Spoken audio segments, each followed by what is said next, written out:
Umunakara Festival, also known as Ngor, a rich cultural annual festival of Ndi Umunakara Imerienwe in Ngor Okpala local government of IMO State.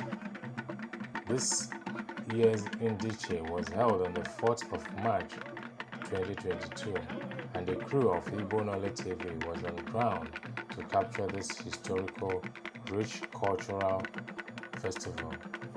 The event starts with a holy mass, which is usually conducted by sons of Umunakara who are reverend fathers, and this year's Ndiche was no exception. This is followed by the reverend father blessing the Ndi, the highest decision-making body in the land. They are made up of Ndi Umunakara, representing the families and clans of Umunakara. Now sit back, relax, and watch and listen as we bring you Ngor 2022.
mara anyị ahụike nyere anyị ekwuola maasị taa mekwa Stations of the Cross wụ ngari nke obe n'ihi na taa wụ Friday mbụ na Lent afọ a 2022 anyị ekelela Chineke shi omeela ogbu anyị ga-ikpe ekpere gọzie gburumagbu nga anyị ga na-eme mmemme taa gọziekwa nnụ ndị ji isi obiri dị iche iche n'ebe ka anyị shi Chineke chekwama nnụ nye unu ahụike nọnyere unu gọzie ụmụ unu ha lekọtakwa nnụ mmemme anyị mega n'ụbọchị taa anyị shi Chineke ya wụrụkwa mmemme ọṅụ mmemme a ga-eji na-ekwu hụrụ ịdị mma ya mgbe niile mgbe a ga-eji wee na-agọzi ezinụlọ anyị iche iche ndị ikwu na ibe ndị enyi ụmụnne ụmụnna gị isi mbagharị ọtị ebe nọnyere anyị taa anyị shi Chineke ka ha na-abịa okporo ụzọ rumakwara ha isi anyị mechakwa mmemme a mgbe ha ga-elakpu ha lakpuokwa n'udo ya wụ anyị ga ikpebere ugbu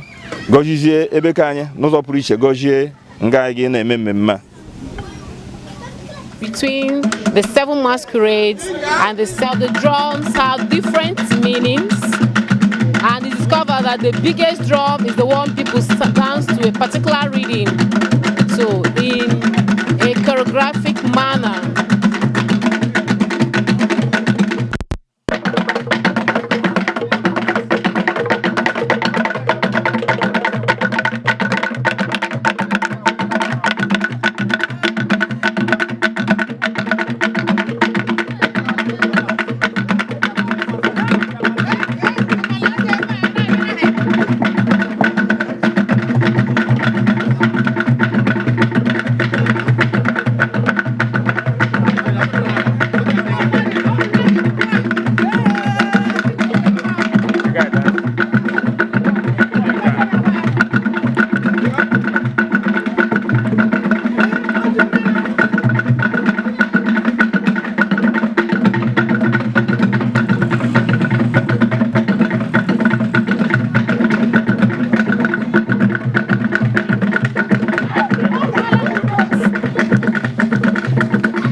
Organize. These are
obi aṅụrị ji onye niile. Mmanwụ nke na-apụta ugbo ahụ nke a na-akpọ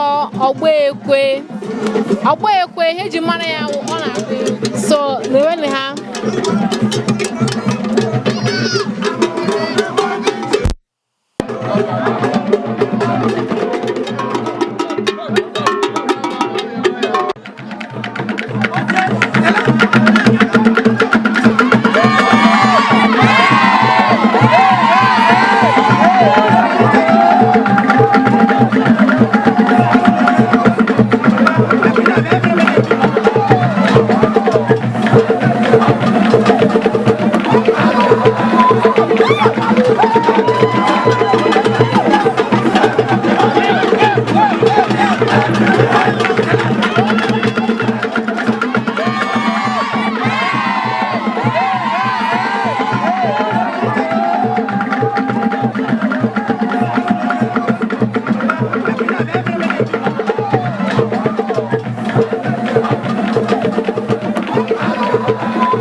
ịma njikọ ụka nakwani omenala a na-eme taa. So onye anyị na ya na ebe a taa wụ a Reverend Father. Father, please can you introduce yourself to us, Father? Aha m bụ Father Chika Ọpara. Awụ m onye Umunakara Imerienwe. Mmemme a na-emekwa n'ụbọchị taa bụ mmemme be ka anyị dịka eji mara anyị dịka ndị Umunakara. Ọ bụ mmemme nke na-egosi na mbụ ịhụnanya nke jikọrọ anyị niile dịka ndị Umunakara. Ọkwa mmemme ọ bụ eziokwu na agba ochie nne na nna anyị ha ndị na-ahụ ndị otu Kristi mere mmemme a dịka ndị omenala na ndị na-efe arụsị. Mana n'oge nke anya mgbe fada na-akpọ Reverend Father Dr. Anthony Onyeọcha bịara n'ebe ka anyị, ọ bịara bịa nye aka ewepụcha ihe niile nọ n'arụsị gbasara mmemme a, nke mere n'afọ ọbụla mgbe a na-achọ ibido mmemme a na-eji aja mas wee na-ebido mmemme. Ndị be ka anyị na-apụta na ebe anyị nọ n'ụbọchị taa, anyị eji ekpere aja mas kpọkuo Chineke na ngọzi ya na ebere ya n'ebe Umunakara nọ na ndị Umunakara niile. Ọ bụ ya ihe anyị ji gbakọ ebe a n'ụbọchị taa imekwa mmemme ahụ nne na nna anyị ha bidoro, mana anyị na-emezi ya n'usoro ndị otu Kristi. Anyị chọrọ ịma ugbu a otu ndị ụka si ahụ omenala. Biko Fada, ị nwere ike ịkọwatụrụ anyị otu ndị ụka si ahụ omenala? Ịma na omenala anyị niile dịka ndị Igbo wụcha omenala nke fupụtara site na mmemme anyị dịka ndị Igbo. Gịga ihe dịka iri ji na mba dị iche iche, ga na mba dị iche iche na omenala ha na-eme ndị dịka oge ụzọ emekuku gịga na-emi ndị Emienwe ụkaji emi ha wụcha omenala na mbụ wụcha omenala nke gbakwasara ụkwụ narị. Mana n'ụbọchị taa site na mbata okpukperechi nke dị nwere Jesu Kristi ewepụchala omenala ndị a niile na ihe gbasara arụsị nke wuzi na emume arụsị ndị ahụ a na-eme na mbụ maka omenala ndị apụchala. Ebe ka anyị ebe akwụkwa na Umunakara na omenala anyị wụ Ndiche Umunakara, anyị ewepụkwala omenala anyị n'iwu emume arụsị werezie ya chewa ihu n'ebe Chineke nọ. Ọ ya kpatara dịka m kwuru na mbụ, a na-eji aja masị bido ya na-ebe ebere na ozi ngozi Chineke. Ihe ndị ahụ ndị okenye na-ara eme na-aga n'ihu arụsị na-eme, a na-emezi ya n'ime chọọchị. Ebe anyị gara aga gozie ebe a na-agba egwu, anyị hụrụ ka ndị okenye anyị niile nyacha obe dị nwere Jesu Kristi n'olu, nke na-egosi na agbanwee na agba ochie nke omenala wee tinyezi agba ọhụrụ nke gbakwasara ụkwụ ma hiwe ụkwụ na nkụzi nke dị nwere Jesu Kristi. Okay, Father, anyị ga-achọ ịma ị nwere ekpere ga-ekpere anyị nakwa ndụmọdụ ga-enye gbasara emume a nakwa ndị na-eme emume a. Na mbụ, nna asị unu nnọọ, unu batara n'obodo wụ obodo ịhụnanya, obodo na-anabata mmadụ. Ihe anyị na-ekwu n'ụbọchị taa na nyere ndị ọbịa anyị niile, ụmụnne anyị na ụmụnna anyị ndị alụrụ na mba, ndị na-abịa bịata na ndị ọbịa, ekpere anyị na-ekpere ha wụ na Umunakara wụ obodo udo, Umunakara wụ obodo na-ahụ ndị ọbịa n'anya, Umunakara wụ obodo na-anabata ndị ọbịa. Ihe anyị na-ekpe ekpere ya n'ụbọchị taa wụ ka ụkwụ unu jiri bịa na mmemme anyị a, n'ihi na ọ bụ mmemme a ga-ebido n'ụtụtụ megide ya wee ruo n'oge anyasị, ka mgbe unu ga-alakwa a ga-emecha mmemme a ka unu laa n'udo. Ka Chukwu gozie unu karịa ka ọ gọziri unu na mbụ, ka ọṅụ jupụta n'obi unu, ka unu lakwa n'obodo dị iche iche unu siri bịa kọọ akụkọ ọma banyere mmemme anyị a n'ụbọchị taa. Ndewonu. Thank you. Ana m anabata n'ụzọ pụrụ iche ndị Igbo nọ ndị bịara n'ụbọchị taa inye aka kwado omenala anyị. Ana m asị unu nnọọ, mana agwakwa ọha na eze ndị Igbo niile ka anyị gbaa mbọ na-akwalite Igbo nọ n'ihi na n'ebe a ka ha na-enye aka ikwupụta ma kwado omenala Igbo n'ụzọ dị iche iche. Ya wa ana m asị unu nnọọ, ka Chukwu gozie unu, ka ụkwụ unu jiri bịa, ka Chineke na ịdị mma ya na-agọzi unu, ka unu na-agagharị na mpaghara Igbo dị iche iche na-akwado omenala anyị, ka ịdị mma ya na-eso unu mgbe niile n'aha Kristi onye nwe anyị, amen. Aha m wụ Fada Chika Ọpara.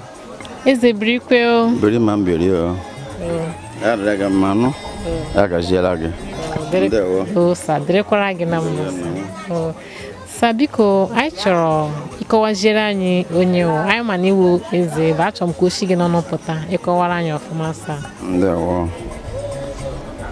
His Royal Highness Eze Augustine Nwadegwu Ụkọchukwu Ekechi JP Ijenwe ka abụọ ke ndị Imerienwe Autonomous Community n'ime Ngor Okpala Imo State. Okay, sir. Biko anyị chọrọ ka ị gwata anyị obere ihe gbasara emume Ndiche Ndi Umunakara emere. Ihe nwere ike ịgwa anyị maka ya, sir. Ndewo.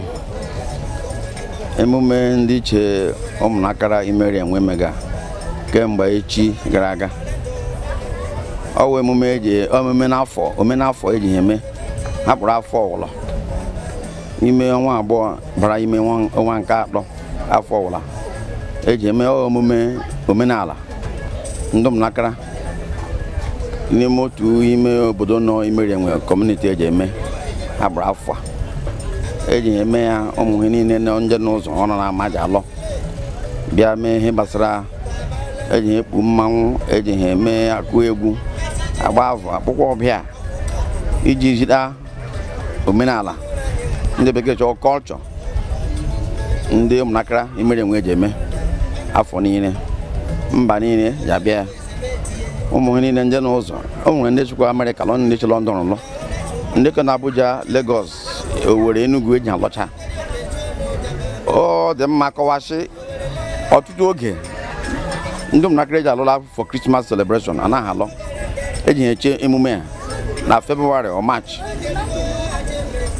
eji ha bịa n'igwe bịa soro gba mmanwụ n'ime ya kụwa egwu n'ime ya gba avụ ya gbaa ọkwa n'ọbịa eji esho mmanwụ dị iche iche eji onye ara ji ọganeji ji ndị ka okenye na ihe ndị ọzọ eji ha eme iji gosi omenala anyị dị ọtụtụ oge gara aga enwere ọtụtụ ndị omenala dịkpa eji eme mana mgbe ọgụ biri na mgbe ọgụ bichakwara afọ ole mele nwachara ndị ka ọzọ akwụchicha na Ndi Umunakara nọ ime Ndiche na mbụ na mbụ eji akpọ ya nwa gbara uhie weta anyị si okpere abaala wetuo ihe gbasara agbara a na-akpọ ya Ndiche awụ ihe ndị mụrụ na nna ha eji eme ha na-eji anyị ejiri gosi ọnọdụ dị iche iche n'ime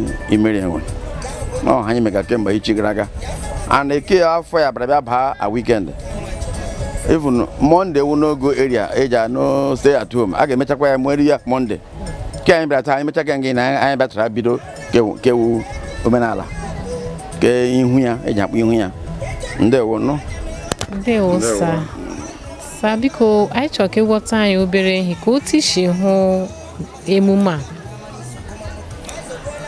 Emume ya wụ kpa m jiri kwuo mbọ ọwụ emume omenala ndị be ka anyị gosi anyị eji akpa agwa anyị eji alụ nwaanyị anyị eji eme ihe gbasara iri ji na ihe ndị ọwụ omenala mba mbọ eji achọ ọwụ ha gbara ọrụ otu ọka ahịa nọ nga ya mba mbọ mgba ka ime ya ndị okenye na ndị ji agba mmanwụ ahụ eji aba ebe nọ abụla abụọ mara abụla abụọ mana mgbe fada anyị otu fada anyị bịara ebe a fada onye ọcha bịara na parish ya shi ụlọ ya ga m ikpe ni Ndi Umunakara ebe ndị nwere ndị fada karacha mba ọzọ n'Imerienwe enwere ihe fada ise ndị ọzọ nwere anọ ndị ọzọ nwere atọ so hishi ụlọ aga ma ime ihe gbasara ha maala ha ịba ime ọhịa na agbara a na-aga iji ihe gbasara okpere eme ya fada onye ọcha bịa duola anyị maazị otu echi were krọs crucifix Jizọs